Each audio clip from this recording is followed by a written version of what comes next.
Viewers কেমন আছেন? আশা করি সকলে ভালো আছেন। তো আজকে আলোচনা করব স্টাইলিশ ফন্ট কিবোর্ড নিয়ে। তো দেখতে পাচ্ছেন আমি রয়েছি অ্যাপটির ওপেনিং ইন্টারফেসে। অ্যাপটি যখন আপনি ইনস্টল করার পর ওপেন করবেন তখন এরকম একটি ইন্টারফেস পাবেন। তো ইন্টারফেসটি পাওয়ার পর উপরে দেখতে পাচ্ছেন বাম পাশে যে আইকনটি রয়েছে, এই আইকনটিতে আপনি যদি টাচ করেন তাহলে দেখতে পাবেন remove button, banner ads, remove full screen ads. তো এখন আপনি যদি এটি অ্যাড ফ্রি চালাতে চান তাহলে রিডিম নাও এই অপশনে টাচ করবেন। টাচ করার পর এখানে দেখতে পাচ্ছেন যে আপনার যে কোনো একটি ভিসা কার্ড এখানে অ্যাড করে আপনি এটি প্রো মোডে চালাতে পারবেন। তো প্রো মোডে চালাতে হলে 290 টাকা আপনাকে চার্জ দিতে হবে। চার্জ দিলে আপনি এটি অ্যাড ফ্রি চালাতে পারবেন। তো এরপর যে অপশনটি রয়েছে ডান পাশে আরেকটি আইকন রয়েছে, এই আইকনটিতে টাচ করলে আপনি এরকম একটি ইন্টারফেস পাবেন এবং এখানে দেখতে পাচ্ছেন ল্যাঙ্গুয়েজ অপশন রয়েছে। প্রথমেই এখান থেকে আপনি ল্যাঙ্গুয়েজ চেঞ্জ করতে পারবেন। তারপর হচ্ছে ইন্ট্রোডাকশন, এই অপশন থেকে আপনি স্টাইলিশ ফন্টের যে ইন্ট্রোডাকশন রয়েছে এখানে নেক্সটে টাচ করবেন। টাচ করার পরে স্টার্ট অপশন দেবেন। তাহলে আপনি ইন্ট্রোডাকশনে যে সকল অপশন রয়েছে সেগুলো পেয়ে যাবেন। তো যাই হোক আমি এখান থেকে ব্যাক সরি তারপর আর ইন্ট্রোডাকশনের পর রয়েছে ফ্যাক্ট, তারপর রেটাস, তারপর হচ্ছে স্টাইলিশ ফন্ট ডট অ্যাপ, এদের ওয়েবসাইট এবং প্রাইভেসি পলিসি। প্রাইভেসি পলিসি অপশনে তাদের প্রাইভেসি পলিসি সম্বন্ধে জানতে পারবেন। তো যাই হোক এখানে আমি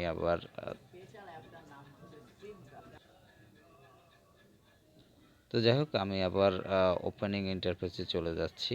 তো ওপেনিং ইন্টারফেসে দেখতে পাচ্ছেন এখানে কিন্তু ফন্ট স্টাইলগুলো কিন্তু দেখতে পাচ্ছেন, এখানে একটি স্টাইল রয়েছে। তো যাই হোক এখানে আপনি নেক্সটে টাচ করবেন। টাচ করার পর ওকে দিবেন। ওকে দেওয়ার পর এখানে দেখতে পাচ্ছেন যে এই ফন্টগুলো কিন্তু আপনার স্টাইলিশ ফন্টগুলো কিন্তু এখানে দেখতে পাচ্ছেন। তো এখান থেকে আপনি যে কোনো যে স্টাইলটি সিলেক্ট করবেন সেই স্টাইলের ফন্টে আপনি লিখতে পারবেন। তো এক্ষেত্রে আমি একটি ফন্ট সিলেক্ট করলাম, যেমন এইটি সিলেক্ট করলাম।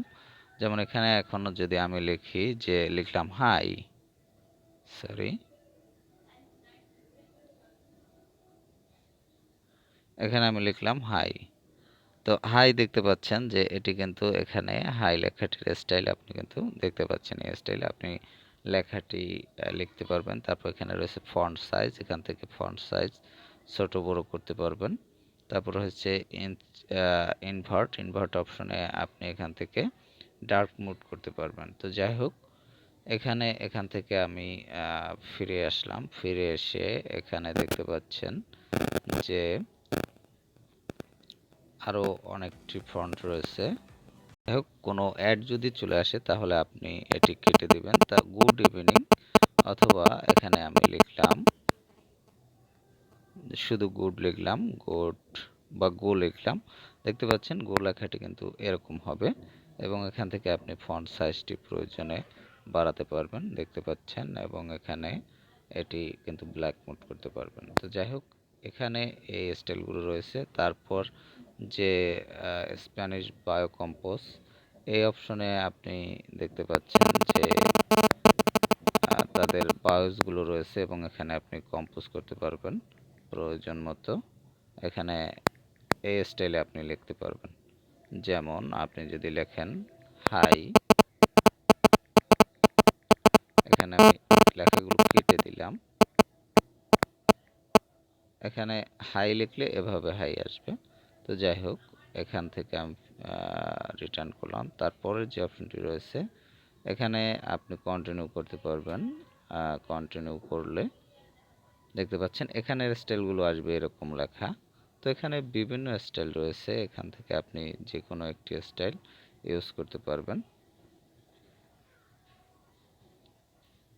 তো যাই হোক তাদের এই স্টাইল রিলেটেড এই স্টাইল যদি ইউজ করতে চান তাহলে এই অ্যাপগুলো আপনাকে ইউজ করতে হবে মোর অ্যাপ অপশনে। আরও স্টাইলিশ যে অ্যাপ রয়েছে সেগুলো আপনি এখানে দেখতে পাবেন। তো যাই হোক এরপর আমি এখান থেকে কেটে দিলাম। তো কেটে দেওয়ার পর এরপর দেখতে পাচ্ছেন মেসেজ মেকার, এই অপশনে আপনি কিন্তু যে কাজটি করতে পারবেন, এখানে দেখতে পাচ্ছেন লেখাটি ছোট বড় করতে পারবেন এবং ফন্ট আপনি এখানে কিন্তু বিভিন্ন স্টাইলে ফন্টগুলো এখানে লিখতে পারবেন। তারপর এখানে দেখতে পাচ্ছেন যে ফন্টের স্টাইল করতে পারবেন বিভিন্ন ধরনের। তারপর এখানে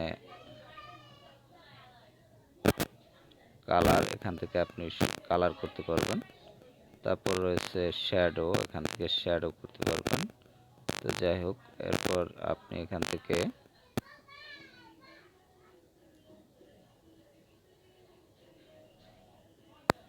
সাইজ ছোট বড় করতে পারবেন। তারপর হচ্ছে লাইন, মিডল, লাইন এগুলো ঠিক করতে পারবেন এখান থেকে। তারপর রয়েছে স্পেসিং, এখান থেকে আপনি স্পেসিংগুলো সিলেক্ট করতে পারবেন আপনার প্রয়োজন মতো। আপনি স্পেসিংটা সিলেক্ট করতে পারবেন। তো যাই হোক, এরপর রয়েছে অপোসিটি, তারপর হচ্ছে টেক্সট বক্স। আপনি এই টেক্সট বক্সটি আপনি ছোট বড় করতে পারবেন। তারপর যাই হোক, এই অপশনগুলো কিন্তু আপনি এখান থেকে ইউজ করতে পারবেন। তো এরপর রয়েছে অ্যাড টেক্সট, এখান থেকে আপনি অ্যাড টেক্সট করতে পারবেন। তারপর এখানে আপনি যে ব্যাকগ্রাউন্ডে আপনি ব্যাকগ্রাউন্ড কালার সিলেক্ট করতে পারবেন। এক্ষেত্রে ব্যাকগ্রাউন্ডে যে কোনো কালার দিতে পারবেন। এখানে দেখতে পাচ্ছেন এটি মোটামুটি একটি ভালো অ্যাপ আর কি বলা চলে। এখান থেকে আপনি ব্যাকগ্রাউন্ড দিতে পারবেন, যে কোনো ব্যাকগ্রাউন্ড দিতে পারবেন এবং ফন্টের কালার করতে পারবেন। তো যাই হোক, এরপর রয়েছে এখানে ব্যাকগ্রাউন্ড কালার রয়েছে, তারপর মিক্সিং কালার রয়েছে, তারপর ক্যামেরা থেকে নিতে পারবেন এখান থেকে। যাই হোক, আমি ক্যামেরা থেকে নিচ্ছি না, এটি আমি ডিনাই করে দিলাম। তারপর হচ্ছে গ্যালারি, আপনি গ্যালারি থেকে ইচ্ছা করলে আপনি ব্যাকগ্রাউন্ড চয়েস করতে পারবেন। যাই হোক, এভাবে কিন্তু আপনি এখান থেকে তারপর সেভ করতে পারবেন, এটি যদি আপনি সেভ করতে চান লিখে। তো এটি মোটামুটি ভালো একটি কিবোর্ড, যেটি বলা চলে। আপনি এখান থেকে বিভিন্ন স্টাইলে কিন্তু আপনার ফন্ট লিখতে পারবেন এবং ব্যাকগ্রাউন্ডে আপনি সেট আপ করতে পারবেন। তো যাই হোক ভিউয়ার্স, আপনার যদি এই স্টাইলিশ কিবোর্ডটি প্রয়োজন পড়ে, তো সেক্ষেত্রে আপনি প্লে স্টোরে গিয়ে স্টাইলিশ ফন্টস লিখে সার্চ করলে পেয়ে যাবেন, অথবা ডাউনলোড লিঙ্ক ডেসক্রিপশন বক্সে দেওয়া থাকবে, সেই লিঙ্কে ক্লিক করে ডাউনলোড অথবা ইনস্টল করে নিতে পারবেন। তো ভালো থাকবেন, কথা হবে আবার পরবর্তীতে অন্য কোনো অ্যাপ নিয়ে।